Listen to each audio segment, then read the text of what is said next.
Hey there, pet lovers. Today we've got something super exciting to share with you. We're diving headfirst into the world of our adorable and mischievous pet ferrets.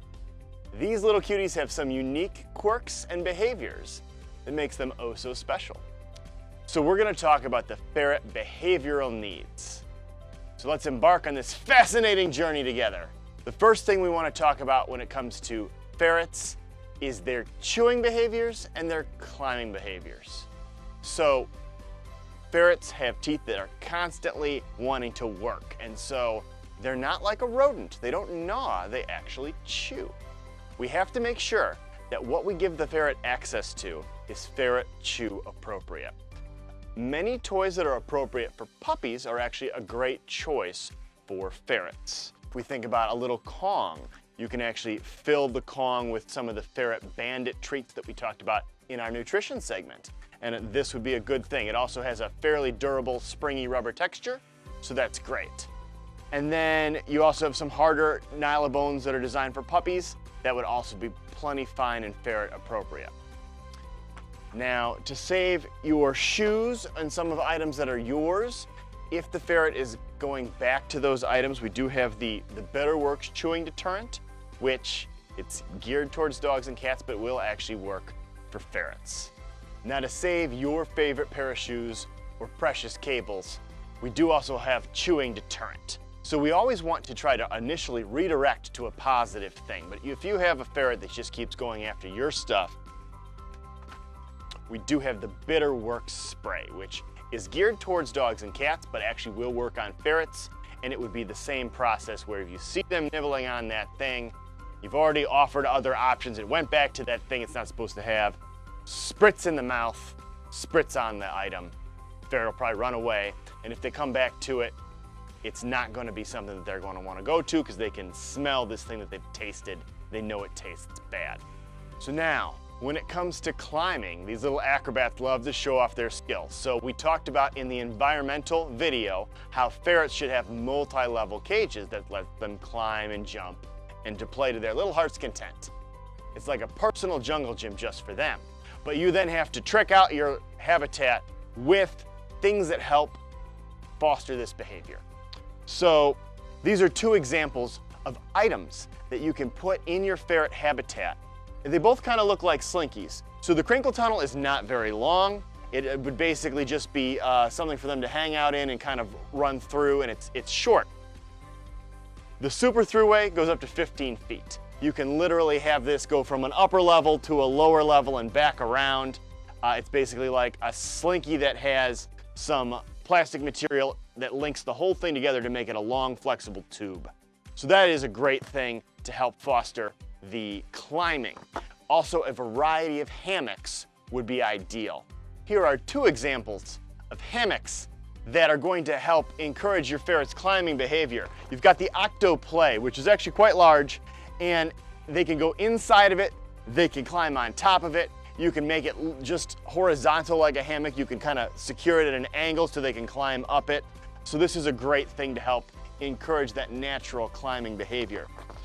We also have the knapsack, and so again, the knapsack can be done horizontal or you can put it at an angle. They can climb it, they can also get inside of it to burrow. So this is another example. There are literally dozens of options when it comes to hammocks that are going to help with that climbing and also napping behavior.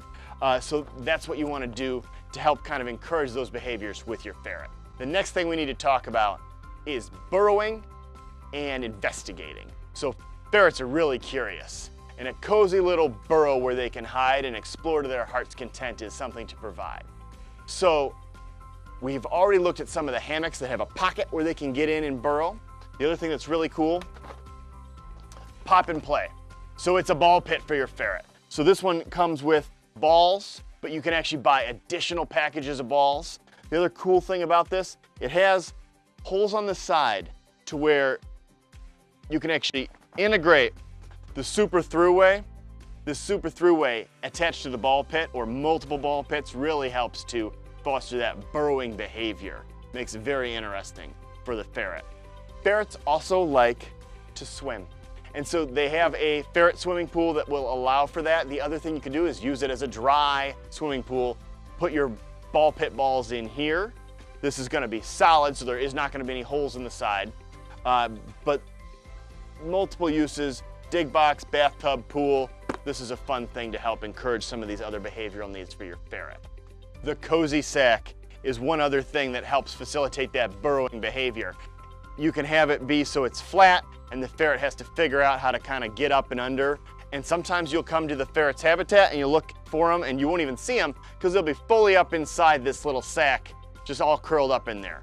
So that's pretty fun. Now some ferrets will burrow in their litter pan. They'll go head first and plow right into the litter pan, and that's why it's very important we use ferret appropriate litter. We don't want that natural burrowing behavior to have them with the wrong kind of litter all up in their nose and respiratory system. That's no good. We don't want all that dust up there. So when we think about offering the right things in the ferret habitat, regular kitty litter is not one of those things because we don't want them to burrow in an unsafe way.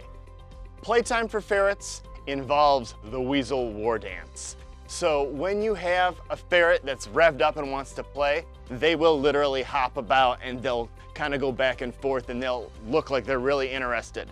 And so you want to have some toys that'll facilitate when your ferret wants to play. So you have a snake teaser toy with a handle so you can hold the little toy and the ferret will chase it. That's a good thing for them to help kind of work on their prey drive. We also have a bungee toy which you can put in their habitat, and that would be something that you'd hang. This is something that you do want to watch and make sure they don't chew it all up. So observe this daily so that way you're making sure that they don't have it frayed to the point where it might be unsafe to have that in there if they rip it open. They also have the groovy fish. This is actually a cat toy that will randomly twitch. So it lays flat and then it will start to wiggle and twitch, and that really invokes the prey drive. The ferret will pounce on it and be very interested in it, and that's really fun for your ferret. Stimulates them mentally and really keys into some of that hunting behavior that they have. Having your ferret out and about in your home is something that you should be doing under supervision. You should not just have your ferret wandering a room where you can't supervise. Ferrets, as we've talked about, have a natural inclination to burrow. And if they're out of sight, burrowing into your couch cushions or behind things, it's very dangerous for the ferret. One of the most common ways that ferrets get harmed in your home is they get in between your couch cushions and then somebody sits on them. So anytime your ferret is out and about, it's very important we have a bell collar on the ferret. So ferrets have tiny little necks, and a dog or cat collar will not fit. This is sized for a ferret. It is adjustable, and the most important thing is the bell. You can hear the bell where the ferret is at, so if they're somehow out of sight, you can still find them easily. And it's very true that you don't really want your ferret out of sight. An out of sight ferret is getting into trouble and is possibly in danger. So you need to make sure that when the ferret is out playing, somebody is actively watching. You have an opportunity with your ferret to take them on walks. You can use a harness to walk your ferret. You wouldn't want to use a collar because you'd want no pressure up on the neck. You want that distributed over their chest and their rib cage. So you have two styles of harnesses. You have a comfort harness, which has a little bit of like almost a vest attachment. This is a little less adjustable. We also do have the premium harness and leash, and this has got adjustability points on two sections, the one that's around the shoulders and the one that's around the middle of the body. So this is probably going to get you a better fit. It is important that you practice indoors if you're going to walk your ferret. You need to make sure that your ferret cannot wiggle out of the harness because you definitely wouldn't want the ferret outside loose. It's a great way to lose your ferret. So having the ability to walk on a harness really allows your ferret to explore with your supervision and get a little bit more exercise and stimulate their mind. So those are some of the options for that purpose. So meeting the behavior needs of our pet ferrets is what keeps them happy and thriving.